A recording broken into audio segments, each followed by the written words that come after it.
ఏమ్మా మీ అత్త లేదు కదా? అయినా ఏంటి మమ్మీ, ఇంట్లో ఎప్పుడు ఎవరు లేనప్పుడే వస్తుంటావు? ఏం చేయమంటాం అమ్మా, మీ పాటికి మీరు ప్రేమ పెళ్లిళ్ళు చేసుకొని వెళ్ళిపోతారు. తర్వాత వియ్యంకుల దగ్గర మొహం చూపించుకోలేక బిడ్డల్ని దాంకొని చూడాల్సి వస్తుంది. అత్తమ్మ బాగున్నారా? బాగున్నానయ్యా. నన్ను ఆశ్రయించిన అత్తమ్మ. చల్లంగుండయ్యా. నేను వెళ్ళొస్తాను. అత్తమ్మకి అన్ని మర్యాదలు చేసి పెట్టు. సరే అండి. అత్తమ్మ చూడు, ప్రేమ పెళ్లిళ్లలో పెళ్లి కొడుకు ఎంత మాత్రమో మీకు మాత్రమే తెలుసు. మాకు ముక్కు మొహం కూడా చూపించరు. చూడు ఎంత సంస్కారంగా ఉన్నాడో. ఇంత మాత్రమోడైతే ఎవరొద్దంటారమ్మా? నేను ముందే చెప్పాను మా. కర్మమ్మా కర్మ.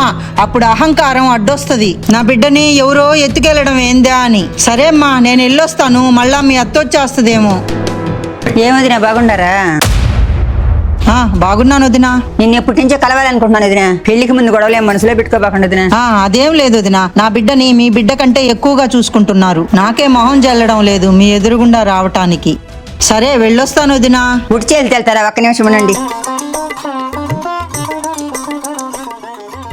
చాలమ్మా, ఈసారి నా బిడ్డను చూడ్డానికి ధైర్యంగా వస్తానమ్మా.